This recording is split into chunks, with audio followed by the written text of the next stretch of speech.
Somos UTN. Hola queridos amigos, queridas amigas, bienvenidos a una edición más del programa Sapere Aude, conversando con los grandes escritores. Les recuerdo como siempre, de manera ritual, de una mera formalidad ya, que la expresión latina Sapere Aude significa atrévete a saber, atrévete a pensar, atrévete a conocer. Es por lo tanto una instigación, una exhortación a pensar y un desafío también. Atrévete a pensar, atrévete a saber.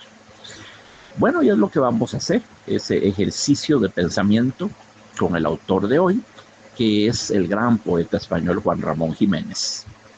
Inmenso poeta, formidable escritor. Y bueno, ya yo le había dedicado un programa a Juan Ramón Jiménez, hará quizás 2 meses. No estoy seguro, por ahí, tal vez 2 meses. Pero quiero hacerle hoy otro, porque este poema, este escritor, este poeta, igual merecería 100 programas y no agotaríamos la riqueza inmensa de su producción. Entonces quiero hoy volver a él, a Juan Ramón Jiménez, uno de los grandes poetas de mi vida y de mi infancia, y no lo digo solo por Platero, que es una obra maravillosa. No, desde chiquillo la poesía de él me interpelaba, me conmovía, a veces me estremecía, ¿verdad? Muy bien, Juan Ramón Jiménez nació el 23 de diciembre de 1881 en Moguer, en Huelva, en España. De hecho, Platero está subtitulado Elegía Moguereña. Sí, su tierra natal es Moguer. Fue declarado hijo directo de la ciudad de Moguer hacia el final de su vida. Entonces nace en Moguer en 1881, es el mismo año, para ponerlo en contexto, es el mismo año en que nace el gran compositor húngaro Béla Bartók, 1881. Es un año antes del nacimiento del otro gran compositor del siglo XX, el ruso Igor Stravinsky. Es 6 años después del nacimiento de Ravel, 19 años después del nacimiento de Debussy. Entonces ese es más o menos la generación a la que él pertenece, naciendo el 23 de diciembre de 1881 y murió el 29 de mayo de 1958, a los 76 años de edad, en San Juan, Puerto Rico, donde estaba exiliado desde que se produjo esa terrible herida en la memoria del mundo, que fue la Guerra Civil Española. Juan Ramón Jiménez, bueno, ¿qué podemos decir de él? Tantas bellas cosas, ¿verdad? El papá quería que estudiara Derecho. Eso sucedió con un montón de grandes escritores, músicos, pintores, etc. Y comenzó los estudios de Derecho en Sevilla, pero pronto los abandonó, porque se aburría espantosamente, es así de simple. Se aburrió y pasó a cultivar la poesía y se entregó enteramente a la poesía, que fue el grandísimo amor de su vida, ¿verdad? El amor eterno de él fue la poesía. Por otro lado, si hablamos de amores más carnales, más, ¿qué decir?, voluptuosos, bueno, su primer amor fue Blanca Hernández Pinzón, a la que llamaba la novia blanca en sus versos. Y son muy lindos, los poemas que le dedicó a Blanca Hernández Pinzón son muy hermosos, son muy hermosos. Pero bueno, él salió pronto de ese amor y se convirtió en un absoluto y rotundo Don Juan. Sí, en un Don Juan. Exactamente, como el de Zorrilla, como el de Byron, como el de Molière, como el de Tirso de Molina, como el de Lenao, montones hay muchos Don Giovannis. Sí, Don Giovanni fue un seductor, indudablemente, y muy exitoso además. En los 104 poemas de su libro de amor, Libros de Amor se llama, que lo sacó entre 1911 y 1912, en esos 104 poemas eróticos consigna aventuras con mujeres solteras, casadas, con una norteamericana madre de una hija, Esto es escandaloso, con la esposa del psiquiatra que atendió su depresión tras la muerte de su padre, y sí, hasta con monjas, como lo dice su editor en el 2007, José Antonio Expósito. Si fue un seductor, fue una especie de marqués de Bradomín en su juventud, y sí, era un hombre muy apuesto. Lo veo en fotos joven, era un hombre muy apuesto, claro que sí. Y, pero claro, lo de tener un romance, un affair con la esposa del pobre psiquiatra que lo estaba atendiendo, eso me parece un poquito rocambolesco, digamos, para no juzgar a nuestro poeta. Y sí, Juan Ramón Jiménez padeció de depresión toda su vida, y la depresión que sufrió después de la súbita, completamente inopinada muerte de su padre en 1900 lo postró, lo doblegó, ¿verdad? Muchas veces en el futuro tendría que lidiar nuevamente con la depresión. Eso fue un demonio que lo persiguió por todas partes, por todas partes. Y eran depresiones que a veces lo sumían en la afasia, en la total esterilidad. Pasaba 1 año y medio sin escribir una línea. Para un poeta que no hacía otra cosa que escribir poesía, ¿verdad? Eso es muchísimo. 1 año y medio completamente yermo, árido, ¿verdad? Sin poder escribir una sola línea. En 1913 sucedió algo que resultó fundamental en su vida, a conocer a quien sería su esposa, Zenobia Camprubí Aymar. Qué lindo nombre, con Z, Zenobia Camprubí Aymar, que es un nombre tan lindo, Aymar. Eso fue en 1913. Ya en 1916, después de varios viajes a Francia y Estados Unidos, Juan Ramón fue muy trashumante, fue muy nómada. En 1916 se casó con Zenobia, fue su esposa. Desde 1916 hasta el año en que Juan Ramón, hasta el año, no al año en que muere él, hasta 2 años antes de la muerte de Juan Ramón Jiménez. Sucedió que Zenobia Camprubí Aymar fue una compañera extraordinaria. Alguna vez dijo, frase histórica, yo trabajo para que mi poeta escriba. Así lo decía, yo trabajo para que mi poeta escriba. Pero en realidad las cosas no son tan simples. Zenobia Camprubí Aymar era una gran intelectual, grande, de grandes méritos, gran intelectual. Especialista en literatura estadounidense, traductora de los grandes autores de la lengua inglesa al español. Era una gran eminencia, una gran eminencia. Y por ejemplo, Zenobia Camprubí Aymar colaboró con Juan Ramón Jiménez en la traducción al español de la vida de Beethoven, escrita por Romain Rolland, que fue premio Nobel de Literatura, autor de Jean-Christophe y de otras cosas maravillosas. Entre mucha de su obra, Romain Rolland escribió una vida de Beethoven, que es una de las mejores que se han hecho. Y entre Juan Ramón Jiménez y Zenobia, que lo ayudaba, hizo una traducción al español de esa obra de Romain Rolland, Vida de Beethoven. Pero Juan Ramón fue muy prolífico como traductor. Por ejemplo, sintió siempre una inmensa admiración, y podía no, por el poeta indio Rabindranath Tagore, La Luna Nueva, El Cartero del Rey, tantas cosas bellísimas que escribió Tagore. Fue el primer premio Nobel en 1913 no europeo. Fue el primer premio Nobel no europeo, y ello en 1913, siendo que el premio se daba desde 1900. Y claro, Rabindranath Tagore no escribía en hindi, que es la lengua franca de la India, no escribía en hindi, escribía en bengalí. Tagore era un gran autor bengalí. Entonces, su inmensa obra poética, pues Tagore escribió muchísimo, era muy prolífico, ¿verdad? Y todo lo hizo en bengalí.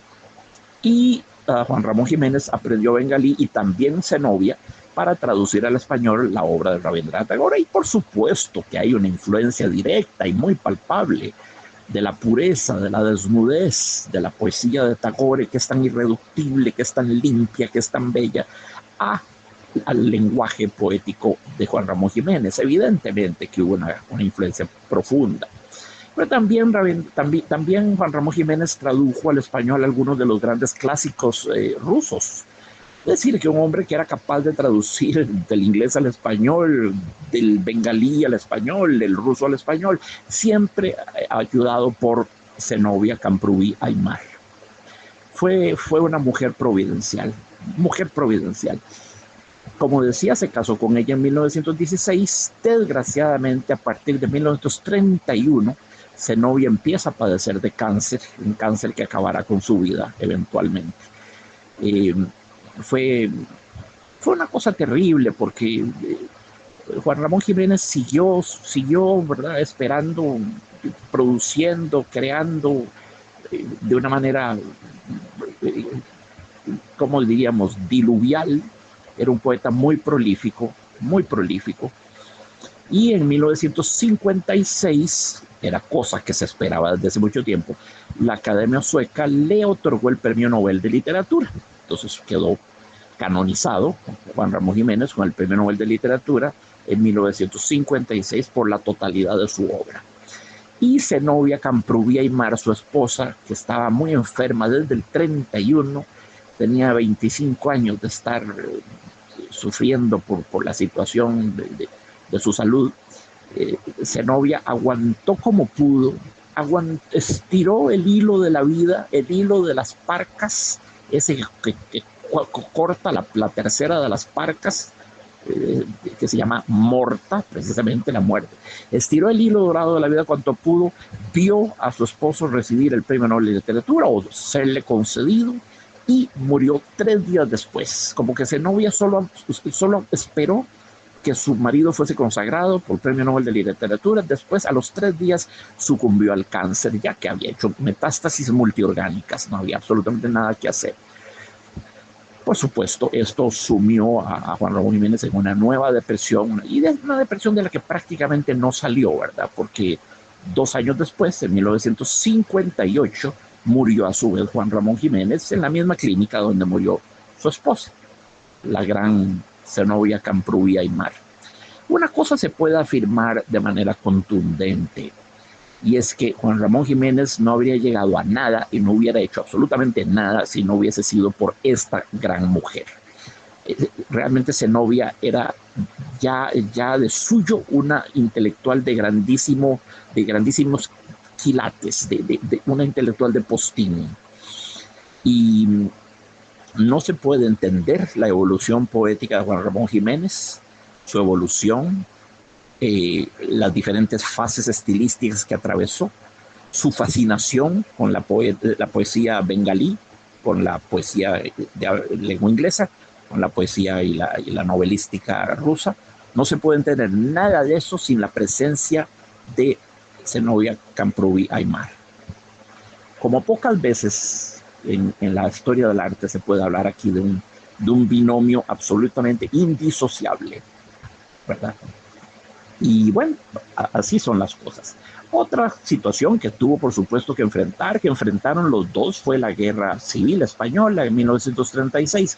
Juan Ramón y Zenobia estaban, por supuesto, del lado de la República, de los que ganaron las elecciones legítimamente, en muy limpia lid, los republicanos, ¿verdad?, que eran socialistas. Y fue muy coherente con su posición política. Juan Ramón Jiménez acogió a varios niños huérfanos en sus casas, poniendo en peligro su propia vida y su estabilidad social. Sí, acogió niños que habían perdido sus padres en las batallas de la Guerra Civil Española. Sin embargo, claro, él se sentía inseguro en Madrid, él y su esposa se sentían inseguros, entonces se fueron para Washington en calidad de agregado cultural. Juan Ramón Jiménez se fue para Washington. Luego, estamos hablando del 36, un año después, en el 37, se fue a Cuba, donde ofreció 3 conferencias. Después estuvo en Puerto Rico, estuvo en Francia, estuvo en Argentina, estuvo en Uruguay. De nuevo, fue un hombre que viajó mucho. Y en el 38 tuvo otro golpe demoledor, que fue la muerte de su sobrino falangista, Juan Ramón Jiménez Bayo. Pereció en el frente de Teruel, ¿verdad? Y esto dejó a Juan Ramón absolutamente destrozado. Cuenta Zenobia, el dolor dejó a Juan Ramón absolutamente estéril por casi año y medio. Sí, fue realmente una cosa terrible, una cosa terrible. Juan Ramón escribió a propósito de la muerte de su amado sobrino una cosa muy linda, pese a que militaban en partidos diferentes, ¿verdad? Juan Ramón, como ya dije, republicano, y el sobrino era falangista, eran bandos opuestos. Pero con la muerte del sobrino, Juan Ramón escribió: yo sé bien que él tenía, con las ideas que él creía mejores, un ideal limpio, sin más sangre en el que la suya. Y esta sangre generosa lo dejó sin ella exangüe en el sitio de su ideal, y se sumió en la tierra a mejorarla. Si su muerte y las otras como la suya no nos mejoran, ¿de qué sustancia miserable estamos hechos?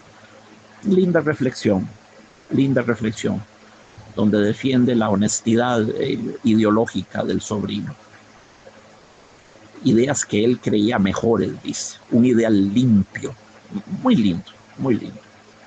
Entonces Juan Ramón y Zenobia se fueron de Madrid, ya no se sentían seguros y tenían razón. Imagínense ustedes que en 1939 los sublevados, es decir, los reaccionarios, los falangistas, los franquistas, todos esos bandos, ¿verdad? Los carlistas, los neomonarquistas, toda esa pacotilla, en 1939 saquearon la casa de Juan Ramón y Zenobia, en la calle Padilla de Madrid, y le robaron los libros, manuscritos, las pertenencias del poeta y de su mujer. Dolorosísimo, porque tenían libros de todos los grandes escritores contemporáneos de ellos, ¿verdad? Dedicados, con leyendas y con todo, firmas y con todo tipo. Era un tesoro bibliográfico el que tenían ahí, y lo perdieron, porque saquearon su casa y quemaron los libros.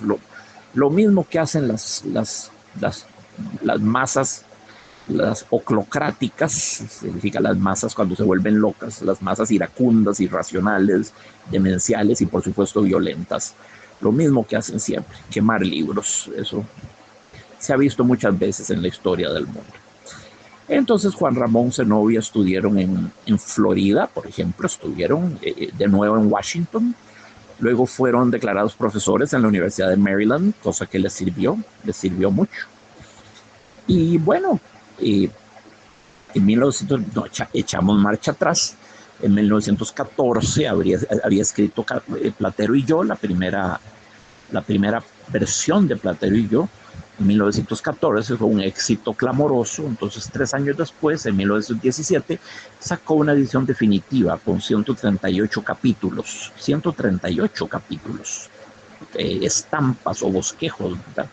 Qué obra más linda, Platero y yo. Qué obra más linda. Por las heridas de Cristo, no ceso de leerla. La conozco desde que estaba en 4º grado de la escuela. Tenía 9 años de edad y ya leía yo Platero y yo con gran deleite, con honda conmoción, ¿verdad? En 1917 entonces hizo la versión definitiva y ampliada de Platero con 138 capítulos. Juan Ramón pensó en escribir un segundo Platero y yo parte 2, y añadir otro montón de estampas de prosa poética, que eso es lo que es Platero, prosa poética. Sin embargo, no lo hizo, y me alegro de que no lo haya hecho. No solo porque no hay segunda parte buena, que a veces sucede que las segundas partes son muy buenas, sino porque yo creo que la modalidad discursiva de la prosa poética, tal como la abordó Juan Ramón Jiménez, quedó agotada con Platero y yo en la edición del 17. Creo que no podía hacer más en esa dirección. Siento que era ya un impasse, un callejón sin salida. No se podía ir más lejos en la prosa poética. Es de la más bella jamás escrita de Platero. Sin duda alguna. La prosa poética como decía, es una modalidad discursiva muy difícil, es compleja, es muy ardua. El autor que creó la prosa poética en principio fue el francés Aloysius Bertrand, que vivió allá en el siglo XVIII. Escribió una obra que se llama Gaspard de la Nuit, Gaspard de la Noche, muy mórbida, muy macabra en muchas cosas. Ravel le puso música a 3 poemas de Gaspard de la Nuit. Aloysius Bertrand creó la noción de prosa poética, siempre tuvo mucho auge en Francia. Baudelaire escribió sus famosos Le Sprint de Paris, pequeños poemas en prosa. El Conde de Lautréamont, ¿verdad?, escribió los Cantos de Maldoror, que son poemas en prosa. Mallarmé escribió poemas en prosa. Verlaine, Rimbaud, Las Iluminaciones y Una estación en el infierno. Y luego en España mucha gente, Valle Inclán, Antonio Machado, Juan Ramón Jiménez, como estoy diciendo, escribieron prosa poética de altísimos vuelos, extraordinaria, lo que Rubén Darío llamaba proesía, y antes que él, Émile Cioran llamaba proesía, ¿verdad? Un neologismo, hay un híbrido entre poesía y proesía. Bueno, Juan Ramón Jiménez fue uno de los grandes maestros de la prosa poética, y repito, por cierto, Neruda era también un gran cultor de la prosa poética. En Confieso que he vivido hay largos trechos de escritura que son prácticamente prosa poética. En Costa Rica, por supuesto, Yolanda Oramuno hizo maravillosas obras en prosa poética. Las mareas vuelven de noche, Apología del limón dulce y el paisaje, El espíritu de mi tierra, Valle Alto. Todas esas obras de Yolanda Oramuno están escritas en una maravillosa prosa poética. Sí, sin duda alguna. Tan es así que Lili Guardia, gran poeta también y prima suya, reescribió algunos textos de Yolanda en forma de versos, respetándolos, no cambiándoles ni una coma, pero los escribió en forma columnar, en forma vertical, como si fueran versos, y se leen como el mejor de los poemas. Funciona perfectamente. Es impresionante esto. Sí, entonces, claro, Yolanda Oramuno, Carlos Salazar Herrera, en sus cuentos de Angustia y Paisajes, cultiva una prosa tan melódica, tan armónica, tan rítmica, tan eufónica, tan cuajada de figuras literarias y maravillosos recursos retóricos, que por largos tramos, una vez más, sentimos que estamos leyendo prosa poética y no puramente cuentos. Entonces, la prosa poética es una modalidad discursiva cultivada por muchos grandes escritores de todas las lenguas, pero muy difícil, supremamente difícil, ¿verdad? Y por eso digo, después de la segunda versión ampliada de Platero y yo en 1917, yo siento que Juan Ramón no tenía ya mucho más que decir dentro de ese estilo, dentro de esa tesitura retórica, llamémosla así.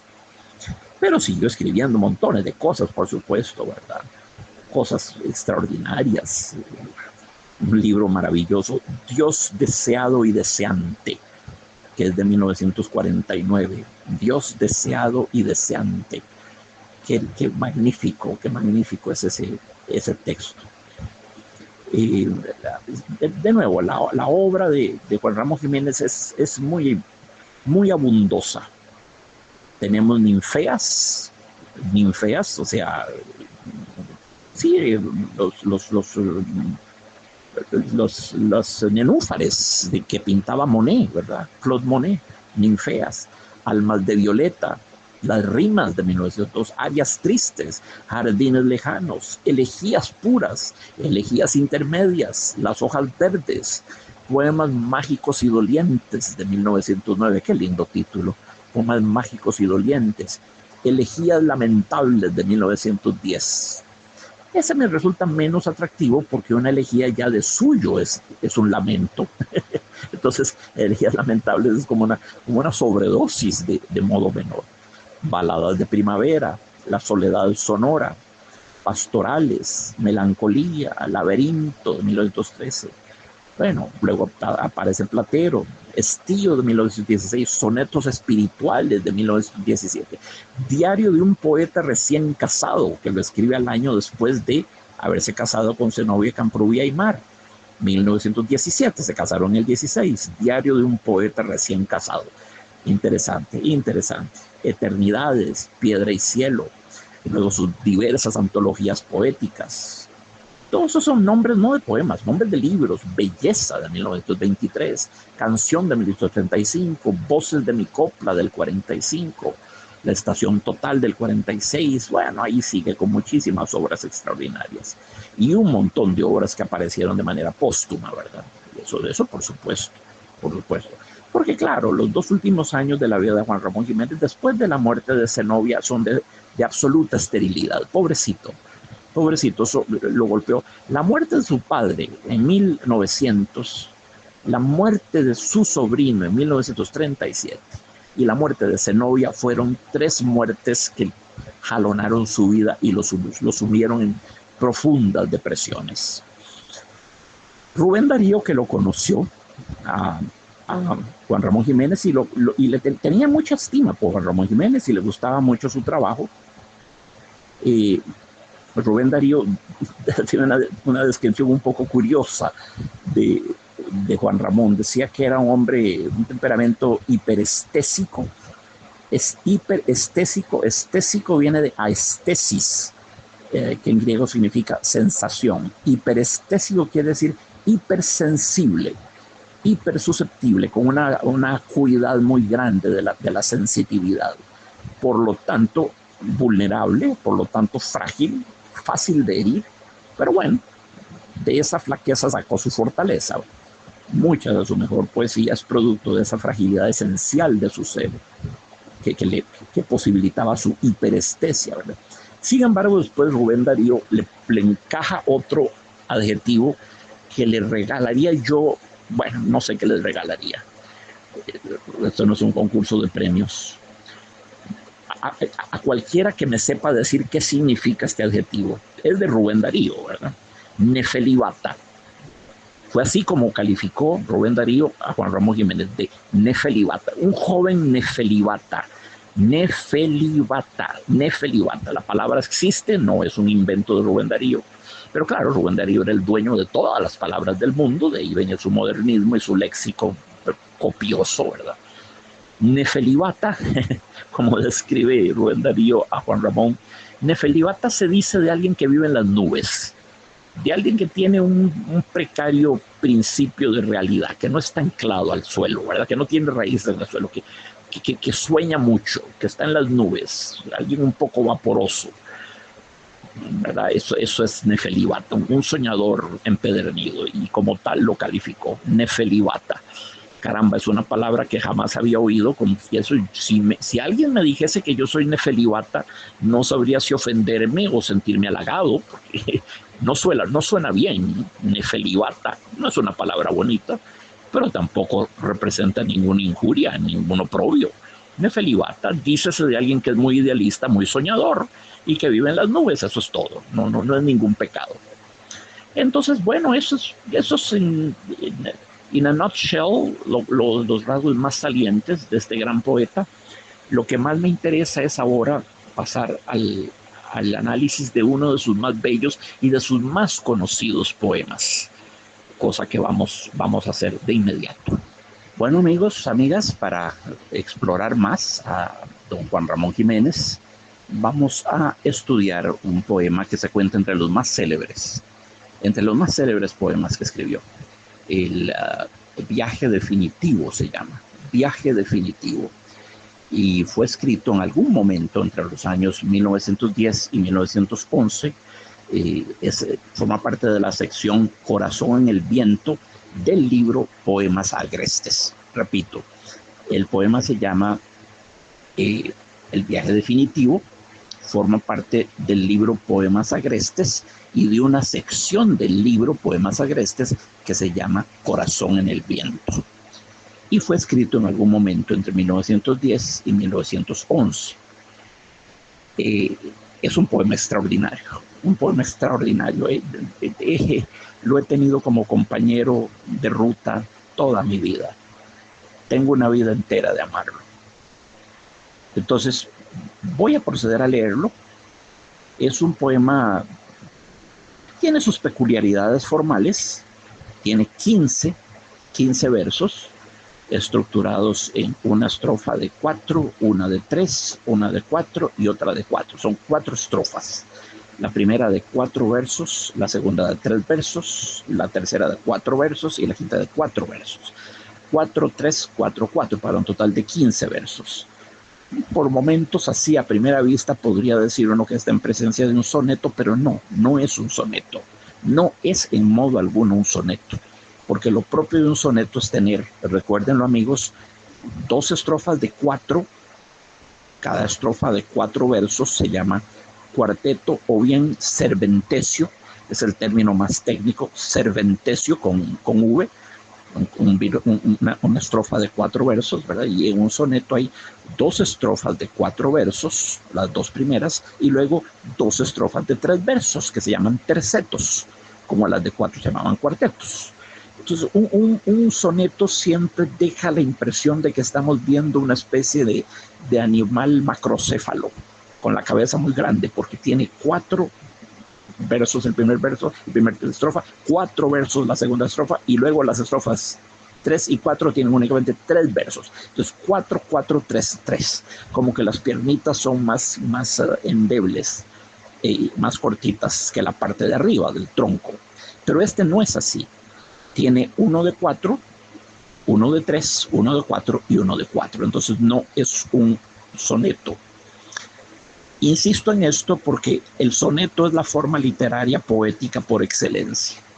Es cielo santo el soneto y la oda, quizás, para remontarnos a las odas de Píndaro, el gran poeta de la antigüedad, las odas pindáricas. La oda, pero luego el soneto, tal como los escribió Shakespeare, 135 sonetos escribió Shakespeare, los sonetos de Francesco Petrarca, los sonetos de Las Flores del Mal de Baudelaire, cielo santo, los sonetos de Unamuno, los sonetos de Shelley, de John Keats, los que escribió Juan Ramón Jiménez, que por supuesto cultivó el soneto. Sí, los sonetos que podemos encontrar en poemarios enormes como Las Flores del Mal de Baudelaire. Por lo menos un 30% de los poemas de Las Flores del Mal son sonetos. Encontramos sonetos en las rimas de Becker. Hay algunos que califican como sonetos, los menos, pero hay muchos que son sonetos. Entonces es importante saber que es un soneto, saber que esto no es un soneto. Repito la razón. En un soneto hay 2 estrofas de 4 versos, se llaman cuartetos o serventecios, y luego 2 estrofas de 3 versos cada uno, que se llaman tercetos. Y típicamente un soneto va a usar, por supuesto, rima y métrica muy bien establecida. Este es un poema polimétrico, no tiene una métrica clara. Hay versos que tienen 14 sílabas, o 13, 12, 11. Hay uno que tiene 3 sílabas, otro que tiene 7, otro que tiene 8. Entonces, polimétrico. La métrica es desigual. No es un poema isocrónico de Cronos, ¿verdad? Dios del tiempo. No es isocrónico. Es un poema polimétrico. Usa diversas métricas. Esto es, diversas longitudes de verso y, por lo tanto, diversos patrones de acentuación, diversos ritmos, si me permiten tomar prestada esta palabra de la música. Recordemos que en gran medida, amigos, amigas, en gran medida la poesía es música hecha con fonemas y palabras, más bien que con notas musicales. No digo que sea solo eso, pero en gran medida un poema es eso. No puedo concebir un poema que no sea musical, que no sea eufónico, de eufonía, sonar bien, fonos, sonar bien, como cuando hablamos de eutanasia, buena muerte, eugenesia, buen nacimiento, eufemismo, ¿verdad? Decir algo bien, eufemismo, llamar casa de convalecencia lo que en realidad se llama un asilo de locos, un manicomio. Entonces, claro, no puedo concebir yo un poema, toda vez que sea de un gran poeta, que no tenga eufonía, que no tenga ritmo, sea uniforme o sea polimétrico, desigual, que no tenga cierto tipo de rima, o por lo menos juegos de ecos, de sonoridades que se responden unas a las otras. Ahora lo vamos a ver en este poema, que no es rigurosamente un poema rimado, no lo es, pero tampoco deja de serlo. Ya van a ver ustedes por qué. Entonces es un poema lleno de música, rebosante de música, Es un poema escrito por un poeta que indudablemente tenía una hondísima y sofisticadísima sensibilidad musical para formar música con meros fonemas. El poema, como ya les dije, se llama El viaje definitivo. Y ya solo ese título, El viaje definitivo, es una metáfora. Es una metáfora y muy bella que hace alusión a la muerte. El viaje definitivo, por excelencia, por antonomasia, es la muerte. Es el viaje del que no se regresa. El viaje definitivo. Es una palabra terrible esa, definitivo, porque está siempre asociada al morir. Es un poema que, como casi todos los poemas de la lírica española, retoma la noción de Jorge Manrique cuando decía: nuestras vidas son los ríos que van a dar a la mar, que es el morir. Esos versos de Coplas a la muerte de su padre se llaman, de Jorge Manrique, repito: nuestras vidas son los ríos que van a dar a la mar, que es el morir. Bueno, es una estupenda doble metáfora, ¿verdad?, de la vida como río y del mar como muerte.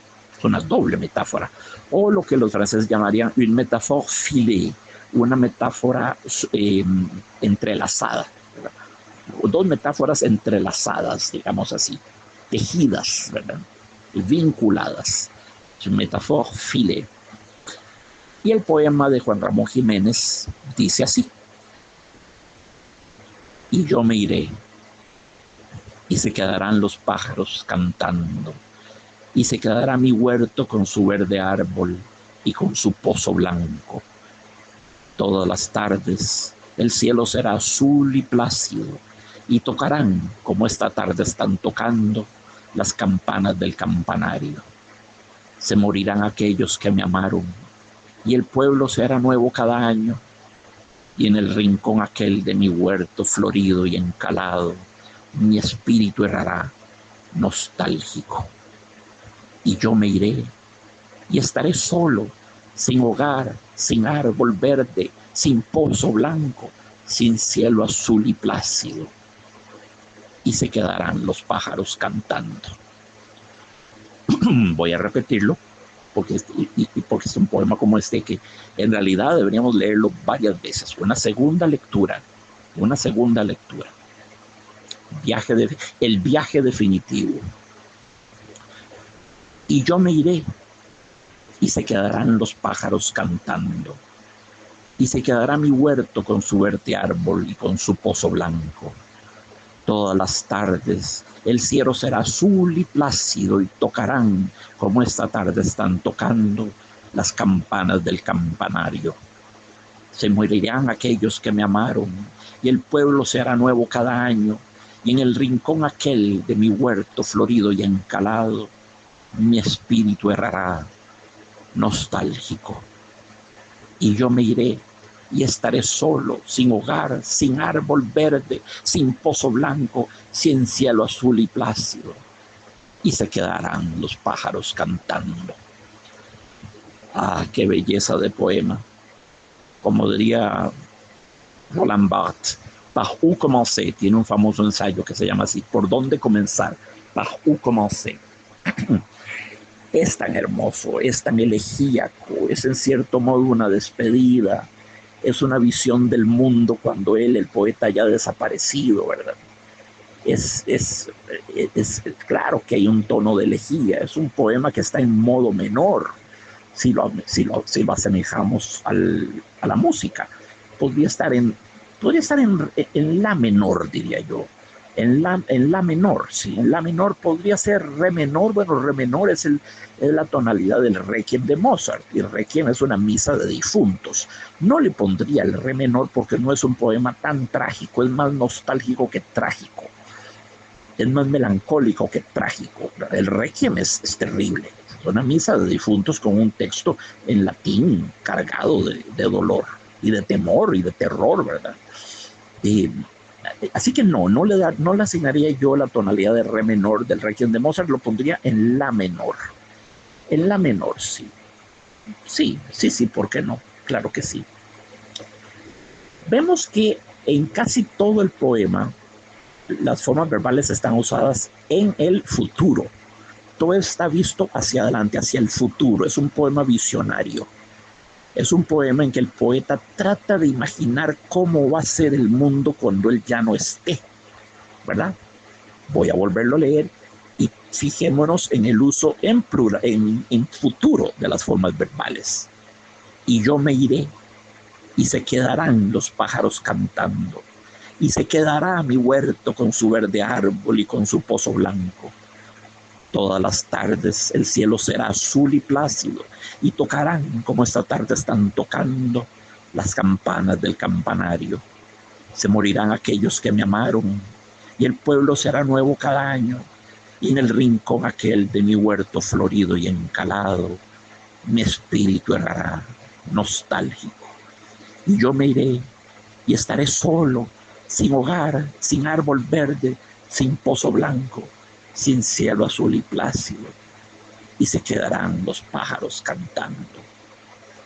Maravilloso, maravilloso, maravilloso poema. Entonces, y yo me iré hacia el futuro, y se quedarán hacia el futuro los pájaros cantando, y se quedará mi huerto, ¿verdad? El cielo será azul y plácido, futuro, y tocarán las campanas del campanario. Se morirán, futuro, aquellos que me amaron, y el pueblo se hará, futuro, nuevo cada año. Mi espíritu errará, futuro, ¿verdad? Y yo me iré, futuro, y estaré solo, futuro. Y se quedarán, futuro, los pájaros cantando. Todo está visto hacia adelante. Es un poema que está puesto en una especie de anticipación, de lo que va a suceder con el mundo después de nuestra muerte. Y lo que el poeta concluye, y esto puede ser muy confortante para algunos, muy perturbador para otros, es que el mundo va a seguir sin nosotros, que esos elementos que están mencionados en el poema, que representan la permanencia, la estabilidad, la solidez, la pervivencia, ¿cuáles? Bueno, los pájaros, mi huerto, el verde árbol, el pozo blanco, el cielo azul y plácido, las campanas del campanario, ¿verdad? Todas esas cosas van a estar allí, van a seguir ahí después de la muerte del poeta. En cierto modo, la muerte, esa tremenda tragedia existencial, la que todos tenemos, la que tanta discursividad ha inspirado, libros enteros, pinturas, sinfonías, música, teatro, cine, el gran tema de la criatura humana, que tiene la bendición o maldición de ser la única criatura viviente en el universo que está consciente de su finitud, de su muerte. Pues claro, la muerte, el ser humano es un animalito enfermo con esa enfermedad terrible que se llama conciencia de la propia finitud y de la finitud de todo lo que lo rodea. Pero en este caso, en este poema, el poeta parece sugerir, en cierto modo, que algo de él va a pervivir en ese huerto, esos pájaros, ese verde árbol, ese pozo blanco, ese cielo azul y plácido, esas campanas del campanario, ¿verdad? Que algo de él va a quedar ahí. Como diría el gran poeta clásico Horacio en una de sus más bellas odas, no todo en mí perecerá, no todo en mí perecerá. A veces cuando leo este poema, aunque debo decir que cambio de sentir con cada lectura, a veces me da la impresión de que el poeta acepta dócilmente, mansamente, serenamente, que la vida pase a esas cosas que lo van a pervivir, que en cierto modo lo van a representar, que van a seguir siendo él o una parte de él. Toda esa enumeración, porque es eso, es la figura retórica conocida como enumeración que hace. Los pájaros cantando, mi huerto, su verde árbol, su pozo blanco, el cielo azul y plácido, las campanas del campanario, todo eso es una enumeración. Ese es el nombre técnico correcto, es una enumeración. Por momentos me da la impresión de que el poeta se resigna a que haya algo de él que permanezca en esas cosas que constituyen su universo, su universo personal, su ámbito vital. Nietzsche hubiera usado el término Lebensraum. Lebensraum, Leben, vida, Raum, como decir, room, el espacio vital. El Lebensraum, el espacio vital. Toda criatura que viva, por supuesto, si no, no tendría vitalidad, ¿verdad? Toda criatura tiene un espacio vital, un Lebensraum, espacio vital. Entonces, bueno, en este caso podemos ver que todas esas cosas que constituyen el Lebensraum del poeta van a quedar después de él y en cierto modo van a seguir siendo él. Empero, hay veces en que leo este poema y no me embarga esa sensación, debo confesarlo. Me da la impresión incluso más bien de que lejos de ello, el poeta casi siente resentimiento de que el gran Juan Ramón Jiménez, el único, el irreproducible, el incomparable Juan Ramón Jiménez muera y que se queden un montón de pajarracos cantando. A veces siento indignación en sus versos, siento amargura, no confortación, no paz, no serenidad, sino amargura, una especie de reproche. ¿Dirigido a quién? Pues no sé, a la vida, a la muerte, al destino, a la naturaleza humana, a Dios, lo que ustedes quieran. Una manera de decir, ¿cómo es posible? Yo me voy a ir y se van a quedar los pájaros cantando y el huerto y el verde árbol y el pozo blau y el cielo azul y plácido y las campanas del campanario. No es posible, no es posible, ¿verdad? Ese relevo de la vida que toman las cosas de su Lebensraum, de su espacio vital, toman el relevo de su vida en el ser, vienen a ocupar el hueco, el agujero negro que dejó su muerte en el ser, bueno, lo vienen a llenar esas cosas que formaban parte de su mundo. Y me parece que el poeta no está contento con eso. Es que no sé qué decirles, queridos amigos, y esto es lo que es bello de la poesía, que no es unívoca, ¿verdad? Es plurívoca, no es unívoca, no nos propone un solo sentido, una sola lectura, nos propone muchas diversas lecturas. Entonces, a veces siento que estas cosas que toman el relevo de la vida para Juan Ramón Jiménez representan una confortación. A veces siento que no, que el poeta está absolutamente descontento, insatisfecho, incluso indignado de que todo ese inventario de cosas, esa enumeración, vayan a seguir aquí en el mundo, vivas y reales, mientras él ya no va a ser más que, dice, un espíritu que errará nostálgico. Y eso ya es mucho asumir.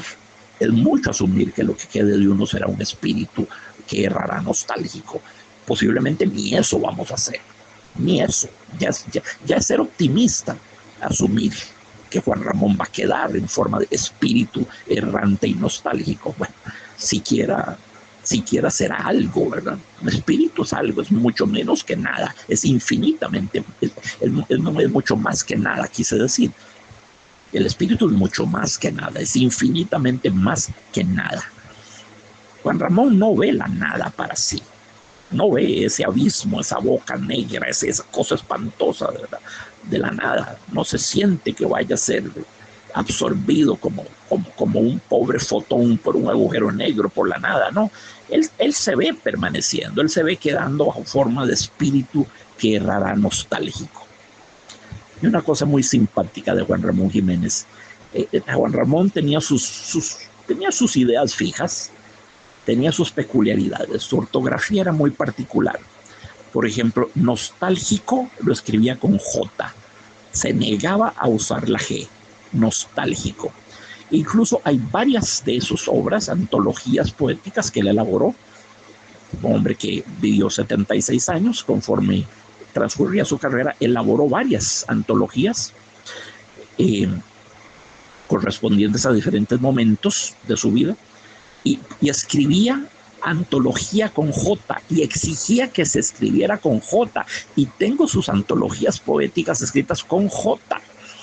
Una vez llegó un amigo muy querido aquí en mi biblioteca y vio el lomo de la antología de Juan Ramón Jiménez y vio aquel horror, antología con J, y me dice, mira, ve lo que son las cosas. Hasta en las mejores familias se cometen estos errores. Y yo le dije, no, no es un error. Bueno, es un error, pero es deliberado. Es deliberado. No le gustaba a Juan Ramón Jiménez usar la G en lugar de la J en nostálgico o en antología.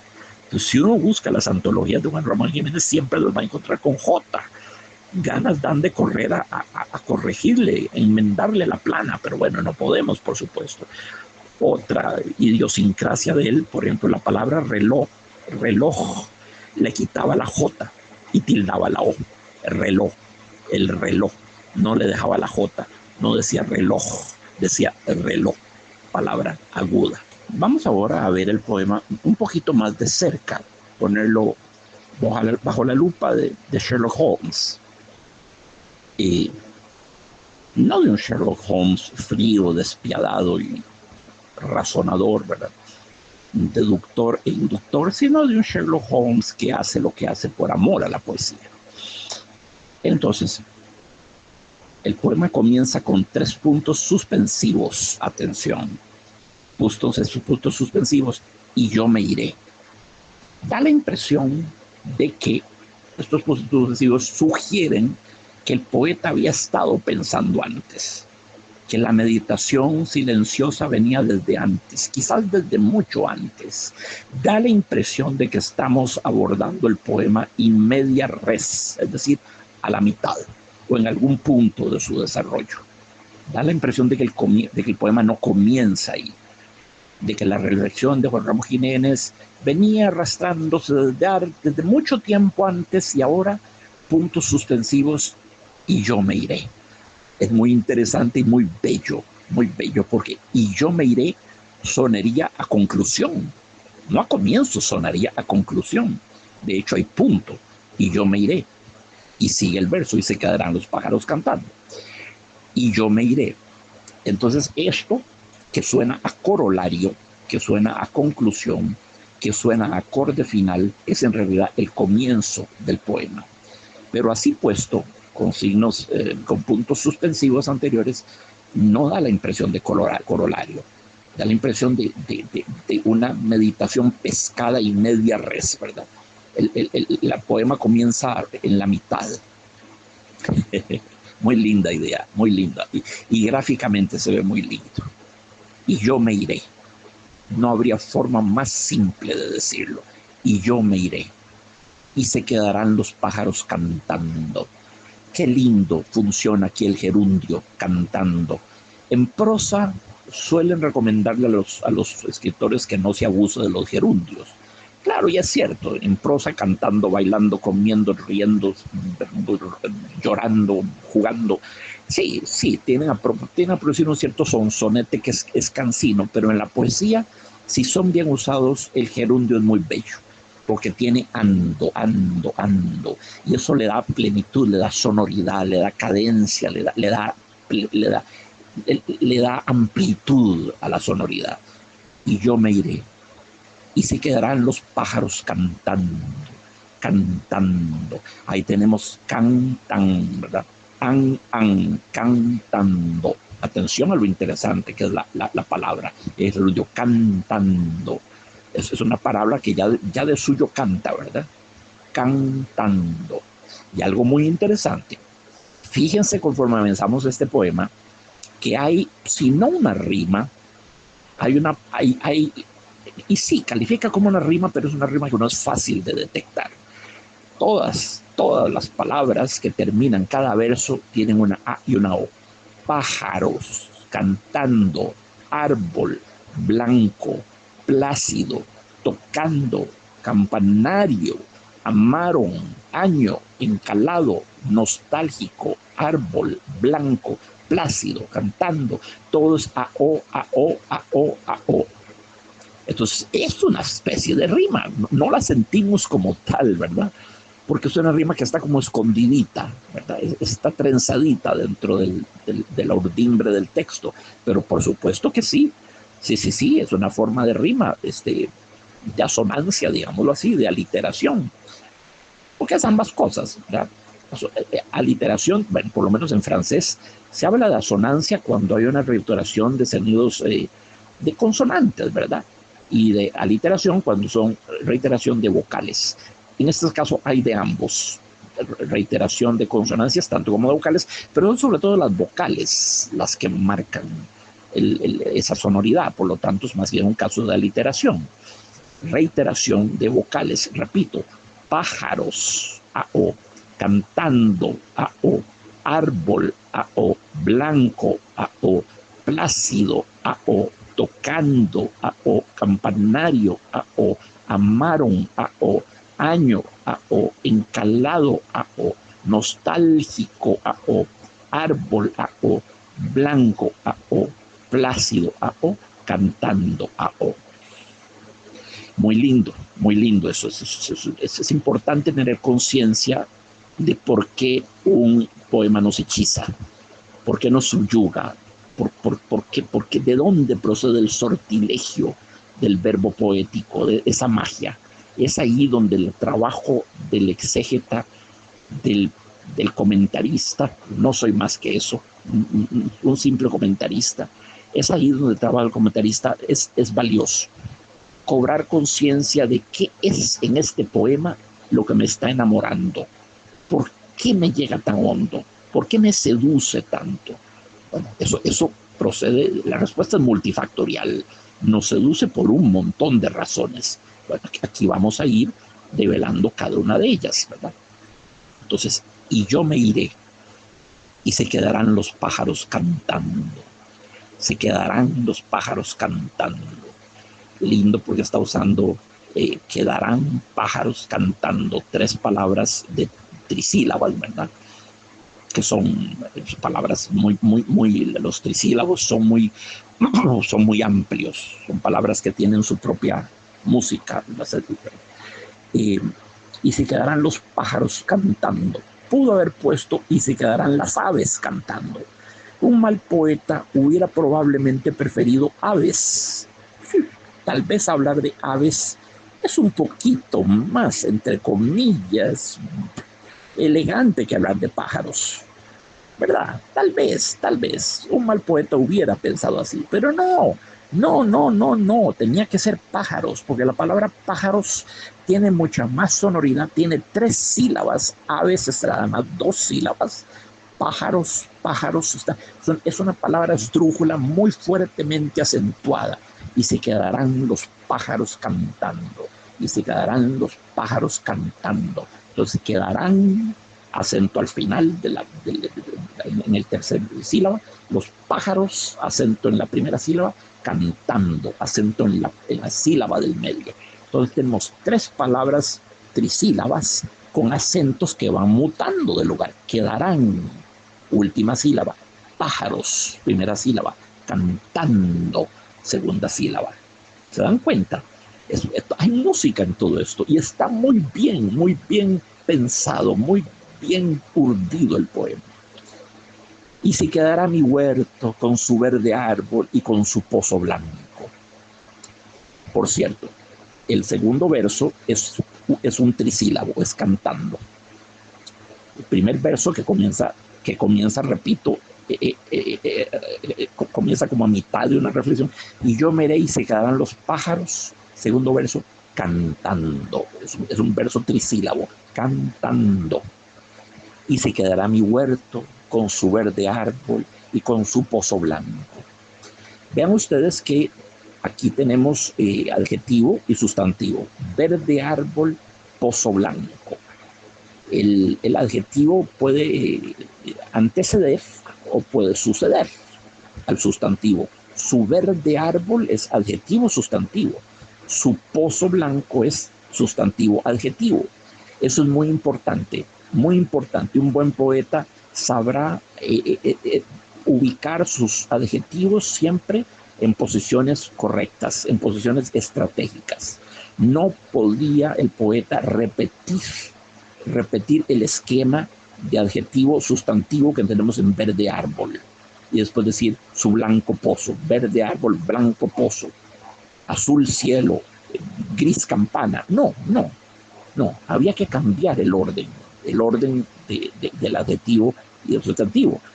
Verde árbol, el adjetivo antecede al sustantivo. En pozo blanco, el adjetivo sucede al sustantivo pozo, ¿verdad? De nuevo, un mal poeta hubiera hecho: y se quedará mi huerto con su verde árbol y con su pozo y con su blanco pozo. Horrible, no tiene ritmo, no tiene ritmo. Además, blanco plantea una especie de rima con cantando. Tiene la a la N, cantando, blanco, la AN, cantando, blanco, y por supuesto la terminación que ya señalamos de AO, ahora, cantando, AO, blanco, AO. Entonces, él, claro, su verde árbol, primero es un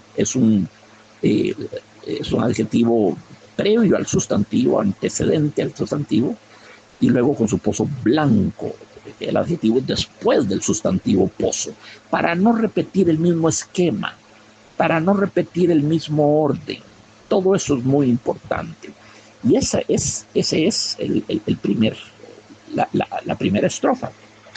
Tenemos aquí una cosa muy curiosa y muy linda, varias cosas en este primer verso, en esta primera estrofa, perdón. Tenemos lo que se llama una anáfora, y hemos hablado ya de las anáforas. Anáfora es el uso de una palabra o un grupo de palabras que dan inicio a diversos versos. Son diversos verbos que comienzan de la misma manera, que comienzan con la misma palabra o el mismo grupo de palabras. Y aquí tenemos: y yo me iré, y se quedará mi huerto, y con su pozo blanco. 3 de estos versos comienzan con y, con la conjunción y yo me iré, y se quedará mi huerto, y con su pozo blanco. Eso se llama anáfora. ¿En qué texto canónico, en qué texto inmortal, en qué texto que todos conocemos se hace uso magistral de la anáfora? Adivina, adivinador. Bueno, en las bienaventuranzas de Jesucristo. Y ahí Jesucristo actúa como un poeta y como un gran poeta además. Las bienaventuranzas son anáforas. Bienaventurados los que sean perseguidos bienaventurados los que sufren por la justicia, bienaventurados los pobres de espíritu, bienaventurados los que padecen sed y hambre, bienaventurados los que, etcétera, etcétera, etcétera. Cada versículo comienza con bienaventurados los que, bienaventurados los que, bienaventurados los que. Eso se llama anáfora. ¿De acuerdo? Es usar la misma palabra o el mismo grupo de palabras, bienaventurados los que, para dar inicio a diferentes versos. Les pongo un ejemplo de la poesía francesa, un ejemplo de Victor Hugo. Y la voy a leer en francés. Nada más unos cuantos versos. Puisque j'ai mis ma lèvre à ta coupe encore pleine, puisque j'ai dans tes mains posé mon front pâli, puisque j'ai respiré parfois la douce haleine de ton âme, parfum dans l'ombre ensevelie, puisqu'il me fut donné de t'entendre me dire les mots où se répand le cœur mystérieux, puisque j'ai vu pleurer, puisque j'ai vu sourire, ta bouche sur ma bouche et tes yeux sur mes yeux. Ahí tenemos puisque, que significa puesto que, ¿verdad? Puesto que puse mis labios sobre tu copa todavía llena, puesto que puse sobre tus manos mi frente pálida, puesto que respiré a menudo el dulce aliento de tu alma, perfume en la sombra rebujado, puesto que tuve el privilegio de oírte decir las palabras donde se expande el corazón misterioso, puesto que te vi llorar, puesto que te vi sonreír, tu boca sobre mi boca, tus ojos sobre mis ojos, puesto que, eso es una anáfora. Y aquí tenemos evidentemente una anáfora, ¿verdad? Y yo me iré, y se quedará mi huerto, y con su pozo blanco. Y luego, más adelante, tenemos otros versos.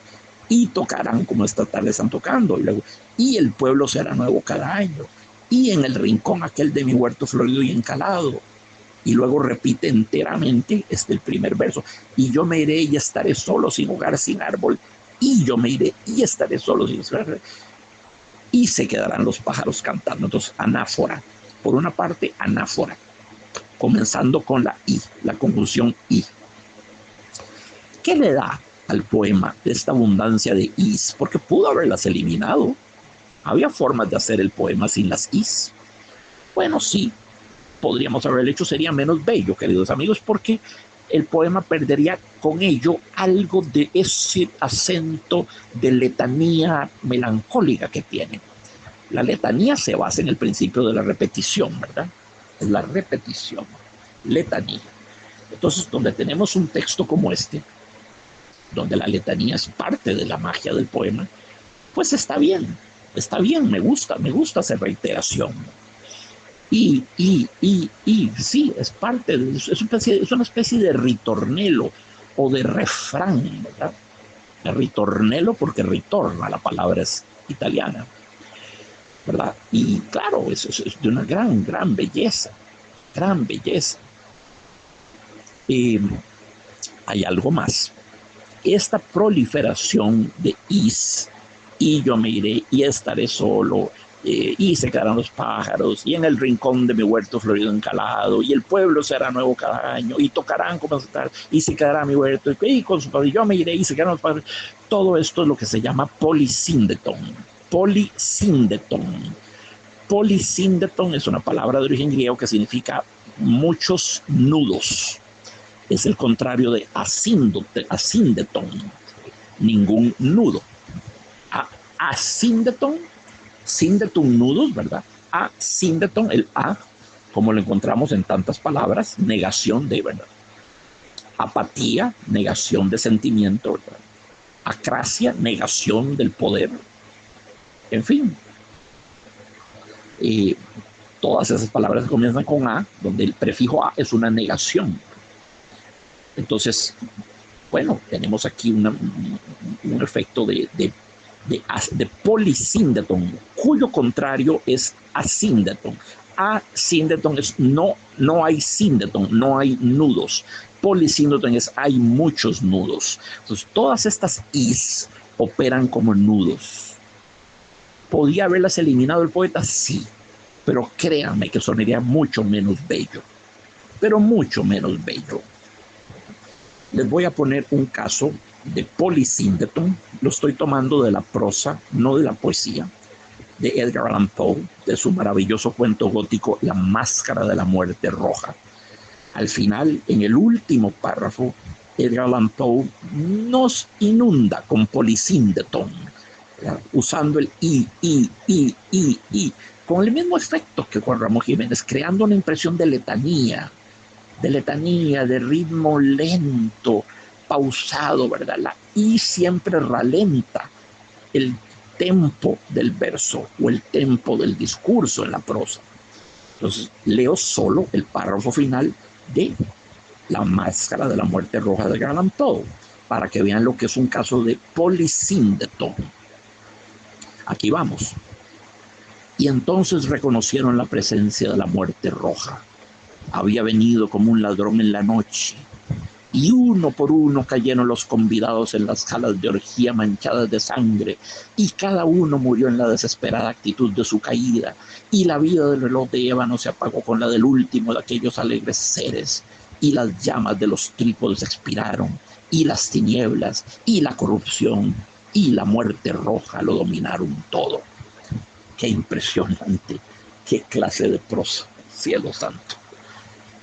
Estoy erizado aquí donde lo estoy diciendo, veo el vello de mis brazos, estoy totalmente erizado. Ahí tienen ustedes el polisíndeton, crea un efecto muy bonito, muy cadencioso, muy rítmico, muy letánico de nuevo, y un poco lento. Voy a leer ese mismo pasaje en inglés, en el inglés original de Edgar Allan Poe, para que vean ustedes cómo suena en el idioma original, el mismo párrafo final de La Muerte de la Máscara de la Muerte Roja, Mask of Red Death se llama en inglés. Entonces voy a leer el mismo párrafo que leí, lo voy a leer ahora en inglés. Y por supuesto ya no tenemos i, lo que vamos a tener es and, A-N-D, and.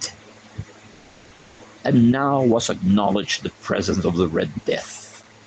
He had come like a thief in the night, and one by one dropped the revelers in the blood-bedewed halls of the revel, and died each in the despairing posture of this fall. And the life of the ebony clock went out with that of the last of the gay, and the flames of the tripods expired, and darkness and decay and the red death held illimited dominion over all.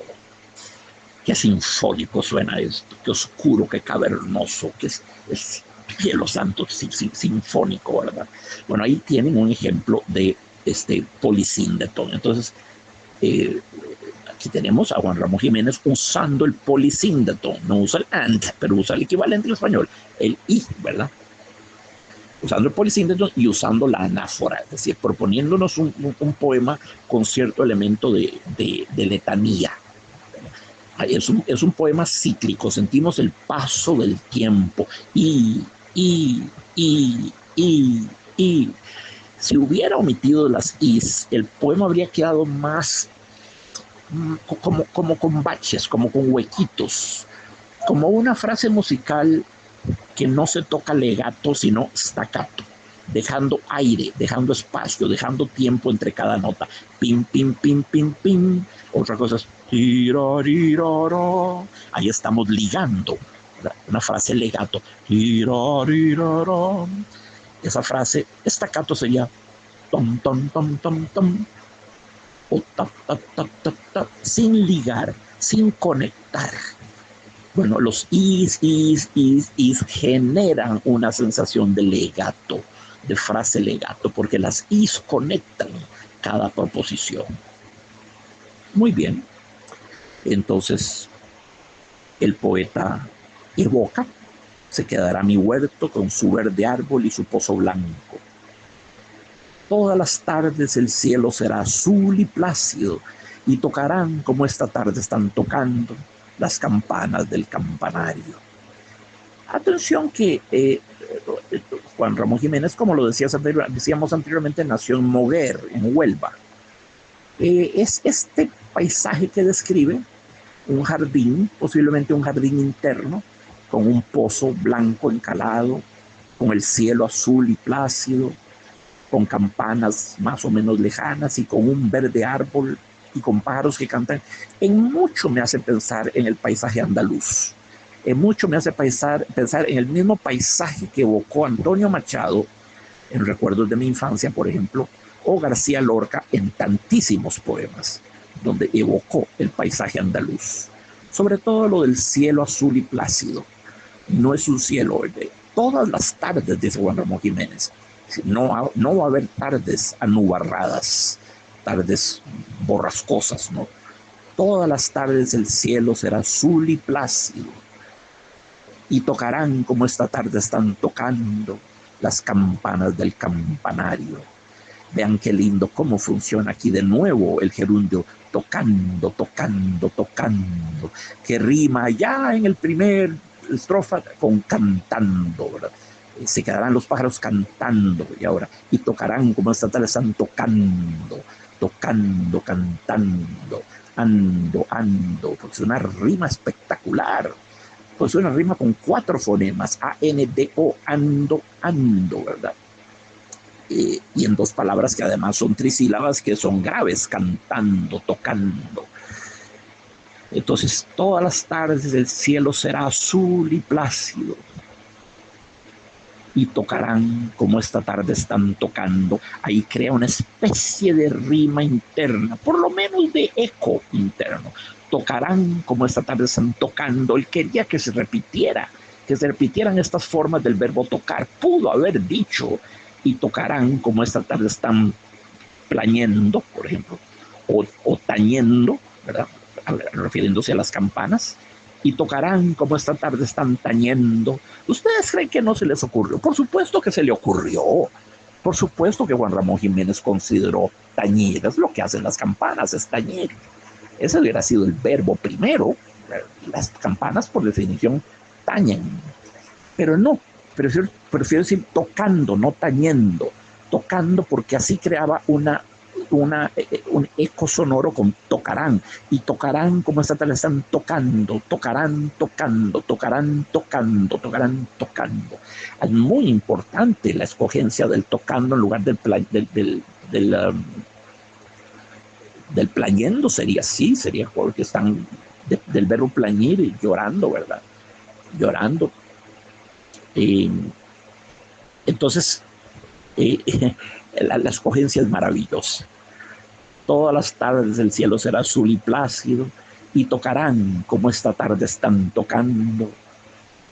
Lindo, lindo, lindo, lindo. Siempre es el futuro, ¿eh? Tocarán como hoy, esta tarde, ¿verdad? Como esta tarde están tocando las campanas del campanario. ¿Para qué repitió campanas, campanario? Se supone que las campanas están en el campanario. Pudo haber puesto las campanas de la iglesia o las campanas del convento o las campanas del templo, pero no. Era muy buen poeta como para hacer una cosa tan chata.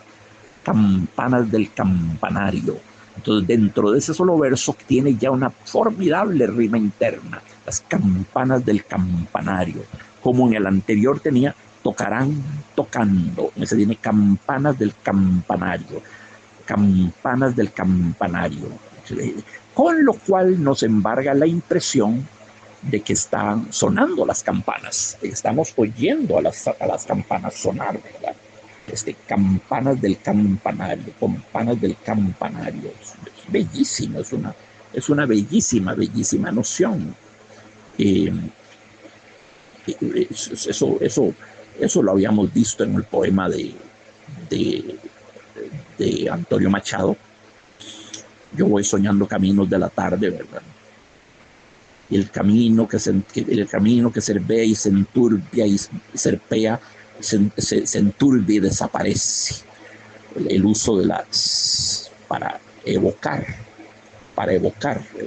la difuminación, la evaporación del camino. Y lo mismo está haciendo aquí nuestro grandísimo poeta que estamos estudiando hoy, Juan Ramón Jiménez. Entonces, las campanas del campanario. No dice las campanas hacen talán, talán. No dice eso, no. No propone una onomatopeya, talán, talán. Es una onomatopeya, como decir bang, crash, capum, cataflum, etc. Kikiriki es una onomatopeya. No. Deja que las campanas se digan a sí mismas, campanas del campanario. Es lo mismo que hace Edgar Allan Poe en su poema Las campanas, The Bells, donde el poeta repite bells, bells, bells. No nos habla sobre el sonido específico de las campanas. Deja que las campanas se digan a sí mismas, se proclamen a sí mismas, les cede la palabra a las campanas, las deja cantar.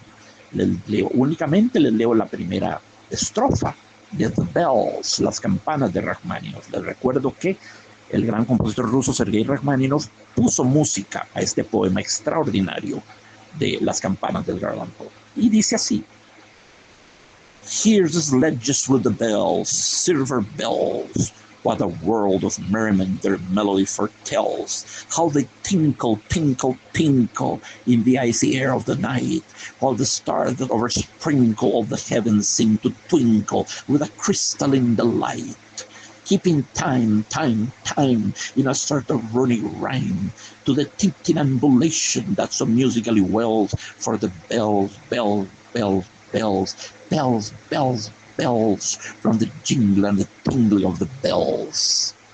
Bellísimo efecto, bellísimo efecto. Qué gran poeta era Edgar Allan Poe. Lo recordamos por sus cuentos, por supuesto, ¿verdad? Pero tiene una obra poética que es definitivamente merece que la visitemos y que la disfrutemos. Bueno, lo mismo hace aquí Juan Ramón Jiménez, las campanas del campanario, que todo aquello se convierte en un sonido de cam, cam, cam, pam, pam, pam, campanas, campanario, como bell, bell, bell, bells. No tematiza a las campanas, les cede la palabra de nuevo. Y sigue Juan Ramón, siempre en plural. Se morirán aquellos que me amaron, y el pueblo se hará nuevo cada año, y en el rincón aquel de mi huerto florido y encalado, mi espíritu errará nostálgico. Ah, cuánta tristeza, cuánta tristeza. Se dan cuenta que en gran medida el sentido más interpelado en este poema, en gran medida es el color. porque nos habla de un verde árbol, de un pozo blanco, de un cielo azul y pálido, y de un huerto florido, ¿verdad? Y por lo tanto, florido, ya con eso tenemos la imagen de color, posiblemente de colores muy encendidos, y del pozo encalado, blanco. Entonces, tenemos una sinfonía, un árbol verde, un pozo blanco, tenemos el huerto florido. Es en gran medida lo que está interpelando ese sentido visual, pero también, como ya vimos, el auditivo, ¿verdad? Con las campanas del campanario, con todos los juegos de sonoridades, con el efecto de letanía que propone, con todo lo que hemos mencionado, propone un efecto que también interpela el oído, ¿verdad? Entonces, se morirán aquellos que me amaron. Atención a los pronombres en este poema, ¿verdad? Y yo me iré, me iré. Se morirán aquellos que me amaron, me amaron.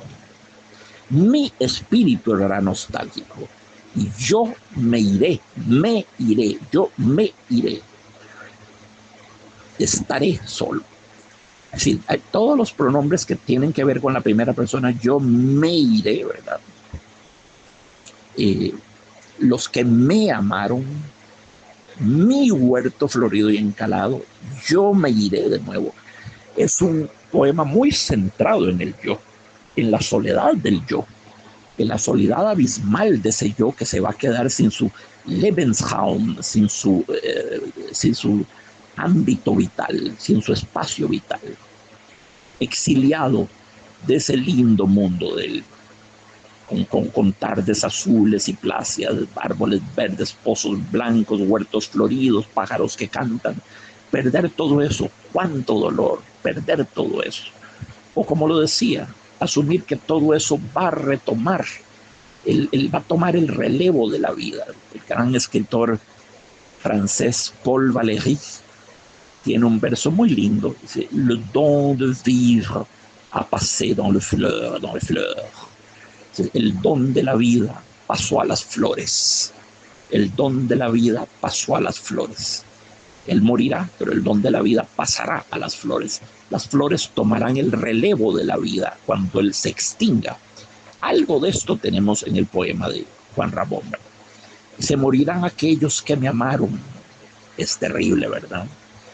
Pensar que hay un momento, llegará un momento en nuestro futuro, mucho después de nuestra muerte, en que morirá hasta la última persona que nos conoció en carne y hueso, que nos conoció personalmente.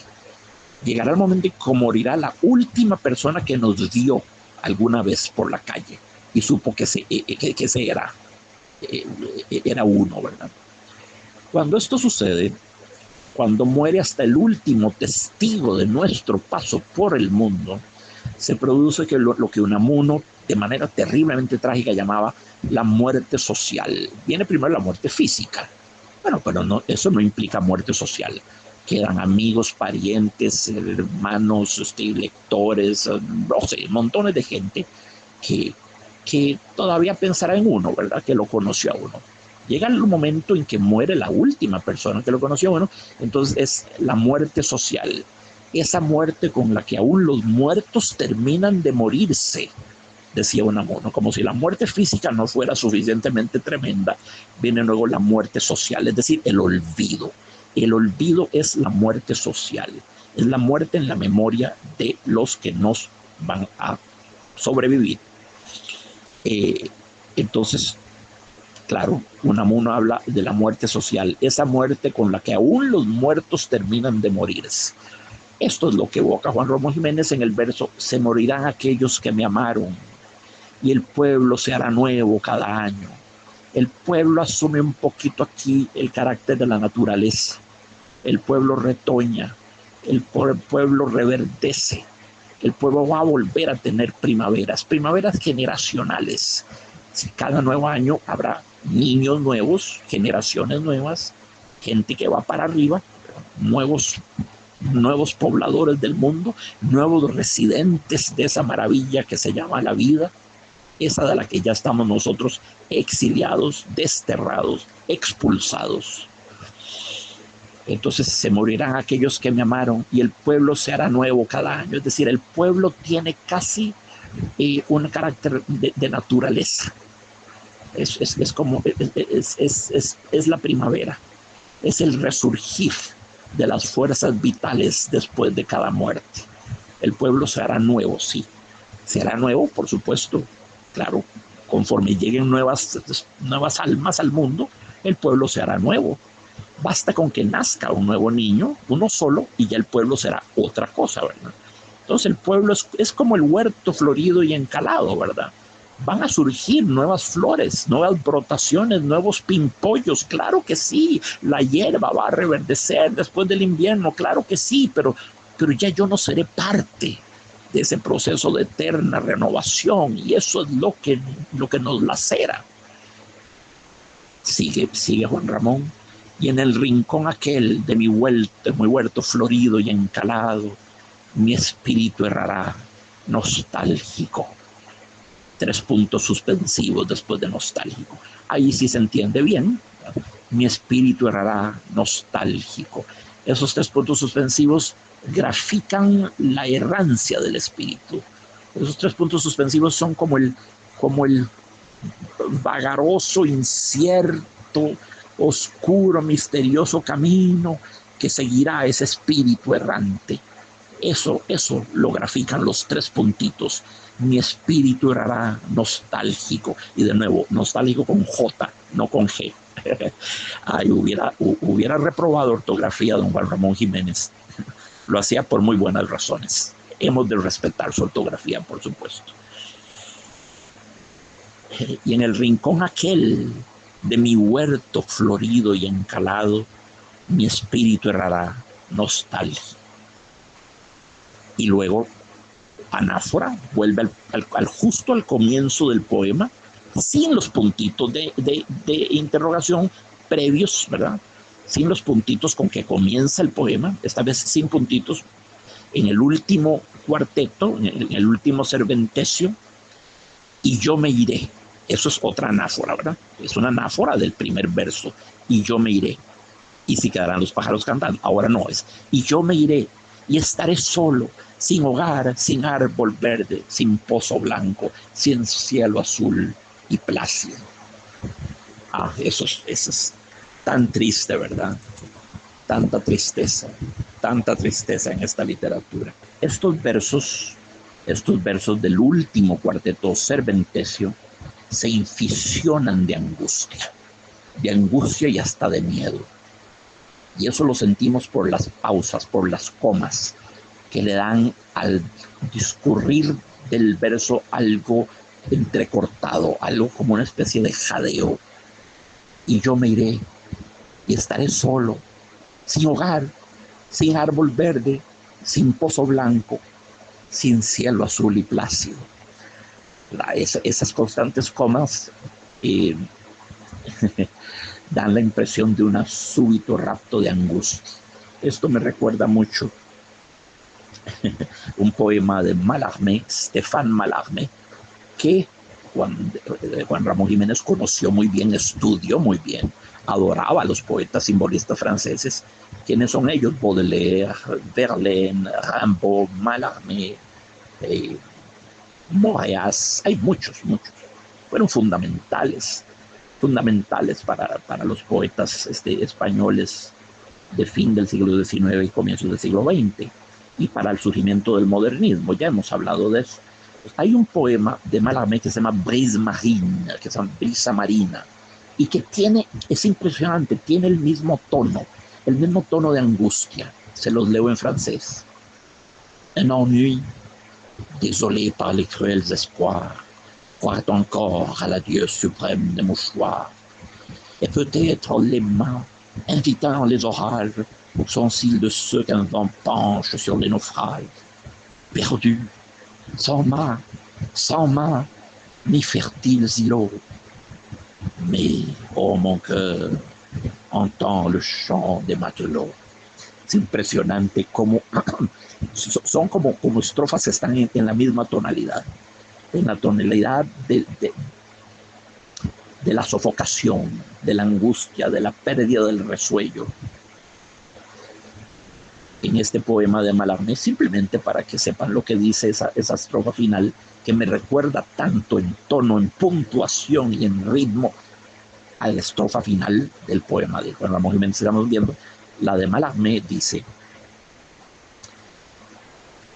un tedio desolado por los crueles esperanzas cree todavía en el adiós supremo de los pañuelos, pero tal vez los mástiles inviten las tormentas, tal vez son esos mástiles que los vientos inclinan sobre los naufragios perdidos, sin mástiles, sin velas, sin mástiles, sin fértiles islotes, sin nada.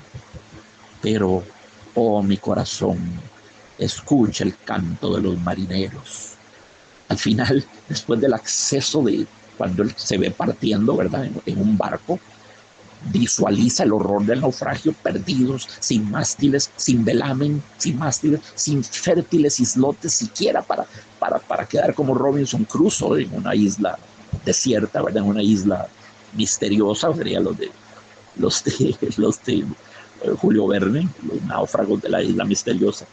Pero aquí Mallarmé visualiza un naufragio donde no hay nada, quedan perdidos, sin mástiles, sin velas, sin mástiles, repite, ni fértiles islotes, pero se consuela al final, dice: pero oh mi corazón, escucha el canto de los marineros, como diciendo, sí, puede que sea terrible este viaje en barco, sí, puede ser que los mástiles sean ese tipo de mástiles que atraen, que enganchan los relámpagos, lo que nos dice, ¿verdad? Pero a pesar de todas esos riesgos, esos peligros, ese horror, a pesar de todo eso, oh mi corazón, escucha el canto de los marineros. Si es tan bello el canto de los marineros, es tan bella la travesía, es tan bello el mar, es tan bello el buque, es tan bella la sensación de irse desplazando y de ir llegando, no de llegar, la sensación de ir llegando, de estar en estado de tránsito, es tan bello, ¿verdad?, que bien vale el horror de los mástiles quebrados por los relámpagos, los velámenes desgarrados. No hay ni siquiera islotes para quedarse en ellos como Robinson Crusoe. Bueno, eso me recuerda mucho este último estrofa de Juan Ramón Jiménez, que voy a leer una vez más. Y yo me iré y estaré solo, sin hogar, sin árbol verde, sin pozo blanco, sin cielo azul y plácido. Y se quedarán los pájaros cantando. Es el mismo verbo que usa Mallarmé, ¿verdad? Sí. Pero, oh, mi corazón, escucha el canto de los marineros. El canto de los marineros es para Mallarmé lo mismo que los pájaros cantando para Juan Ramón Jiménez. Se quedarán los pájaros cantando. Esos pájaros que, vuelvo a mi tesis inicial, son en cierta parte él mismo, son su alma, que se ha convertido en una enorme floración de pájaros. Entonces, y yo me iré y estaré solo. Es una visión de la muerte, es la visión de la muerte llena de miedo. Hay angustia, como lo dije en este párrafo. Es la percepción de la muerte de un niño, tal vez. Y estaré solo. En la muerte, ¿estará uno solo? ¿Será la muerte la imagen misma de la soledad? ¿El paraje más solitario que jamás habitaremos? ¿Será la muerte soledad? ¿La condena a una soledad eterna? ¿O estaremos acompañados? ¿O no estaremos ni solos ni acompañados? No seremos, punto. Seremos tragados por la nada. No estaremos ni solos ni acompañados. Creo que Juan Ramón Jiménez es ya bastante optimista al pensar que estará solo, ¿verdad? Como ya lo señalé, cuando dice: y en aquel rincón aquel de mi huerto florido y encalado, mi espíritu hará nostálgico. Bueno, ya eso es mucho que quede de uno el espíritu, aunque sea errante y nostálgico, ya eso es mucho. Es una victoria sobre la nada. En este caso, contempla la posibilidad de que la muerte sea la soledad. Estaré solo en la muerte, perdón. Estaré solo en la muerte. La muerte es la soledad. Definición de muerte: soledad. y yo miré y estaré solo. Y entonces, nueva enumeración, evoca todos los elementos que invocó antes. Sin hogar, sin árbol verde, sin pozo blanco, sin cielo azul y plácido. Aquí, igual, sigue jugando con la antecedencia o consecuencia de los adjetivos con respecto a los sustantivos. Sin árbol verde, sustantivo adjetivo. Sin pozo blanco, sustantivo adjetivo. Sin cielo azul y plácido, sustantivo y dos adjetivos, azul y plácido. Aquí hace una cosa muy interesante porque en el primer párrafo habló de su verde árbol con su pozo blanco. Aquí no. Aquí en esta catarata de angustia, y está bien pensado que sea así, el orden es el mismo. Sin árbol verde, sustantivo adjetivo, sin pozo blanco, sustantivo adjetivo, sin cielo azul y plácido, sustantivo y dos adjetivos.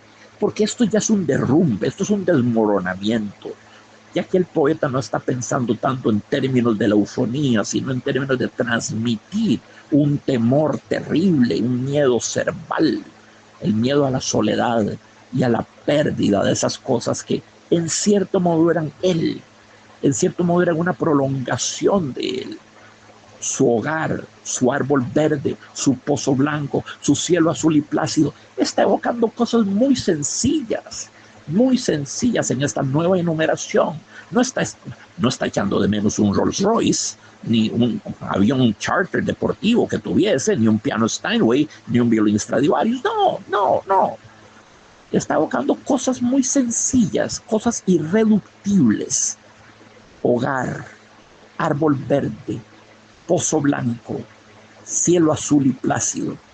Son cositas que todos deberíamos tener. Desgraciadamente no es así. Hay mucha gente sin hogar, sin techo. Lo sabemos muy bien. Pero en principio está evocando cosas que nos interpelan a todos. Todos nosotros tenemos un hogar, un árbol verde, un pozo blanco. Si no lo tenemos, lo podemos hacer en cualquier momento. Cielo azul y plácido. Son cosas del vivir, son cosas elementales, repito, irreductibles. No se pueden reducir más, son elementales, ¿verdad? Y son, sin embargo, las que le causan mayor tristeza. Quedarse solo, sin hogar, sin árbol verde, sin pozo blanco, sin cielo azul y plácido. Puntos suspensivos. Y se quedarán los pájaros cantando. Y de nuevo el gerundio cantando, ¿verdad? Hermoso. Y se quedarán, muy lindo, se quedarán. Eso es bellísimo, ¿verdad? Y se quedarán como siempre en el futuro, ¿verdad? Y se quedarán los pájaros cantando. Y se quedarán los pájaros cantando. La primera vez que aparece es lo que se llama un encabalgamiento, porque el primer verso es y yo me iré y se quedarán los pájaros, y el segundo verso cantando, un verso de solo 3 sílabas, cantando. Pero ese cantando, semánticamente, ¿a quién está conectado? Bueno, a los pájaros que aparecen en el primer verso. Repito, primer verso, y yo me iré y se quedarán los pájaros, segundo verso, cantando. Eso es lo que se llama un encabalgamiento, es un rebose, es un desbordarse del sentido de un verso en el siguiente. Ese cantando, que es por sí solo un verso de 3 sílabas, ese cantando es inconcebible sin el verso anterior. Ese cantando es un rebose, un desbordarse del sentido, y se quedarán los pájaros cantando. No quiso ponerlo todo en el mismo verso, le quedaba muy largo. Y yo me iré y se quedarán los pájaros cantando. Era muy largo. Entonces cantando lo mandó solito para el segundo verso.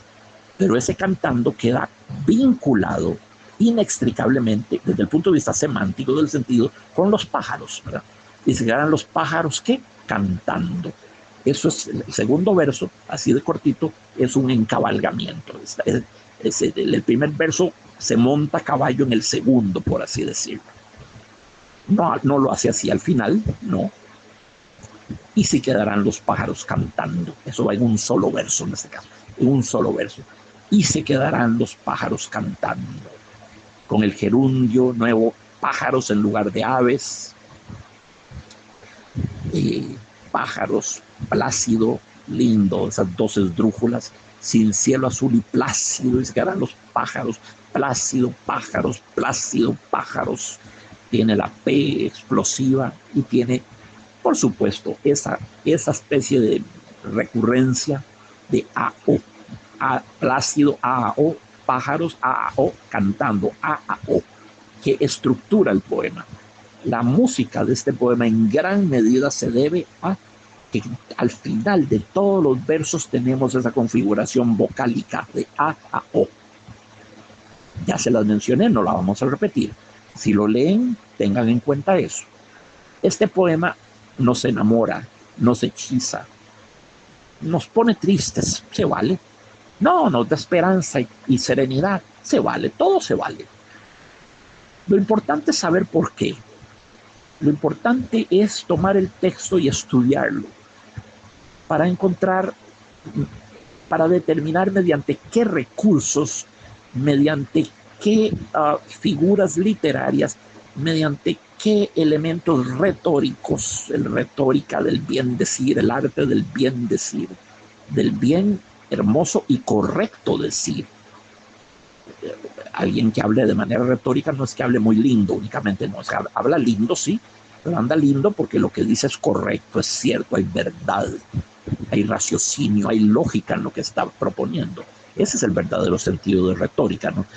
La gente cree que retórica es aquel que habla de manera muy emperifollada y muy engolada y muy pomposa. No, en su sentido original, y eso surgió en la Grecia siglo IV antes de Cristo, la Grecia de Pericles, de Platón, Sócrates, Aristóteles, Aristófanes, todos los grandes que conocemos. Sí, ahí surgió la noción de retórica. Entonces, es ver mediante qué procedimientos retóricos está logrando Juan Ramón Jiménez tocar esos nervios sensibles en nuestra alma, porque lo está haciendo y con tremenda eficacia. Entonces, es interesante remontarse en el texto de nuevo, con la lupa o con el microscopio de Sherlock Holmes, para ver qué es lo que el poeta ha movilizado en sus versos con la intención de producir este efecto. El efecto es tan efectivo, valga la redundancia, que vale la pena ponerse a estudiar, a ver cómo es que el poema nos enamora. ¿Cómo es que nos enamora? Lo sentiríamos de todo.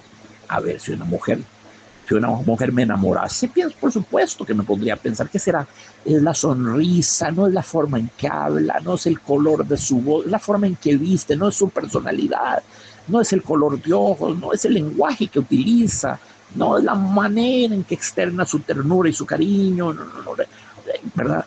Uno inmediatamente se pregunta ¿por qué?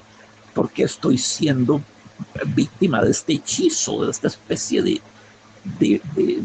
efecto mántrico que tiene sobre mí esta mujer?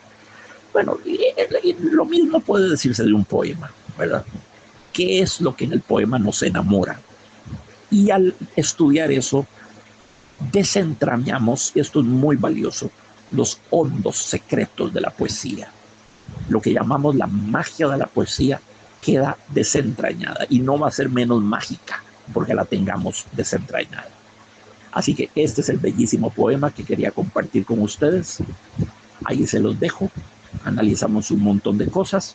Por supuesto, muchas se quedaron por fuera, pero eso es lo propio de los grandes textos. Uno no puede agotarlos. Un abrazo con todo el cariño del mundo, toda la gratitud del mundo, y nos vemos la semana próxima en otro programa de Sapere Aude, conversando con los grandes escritores.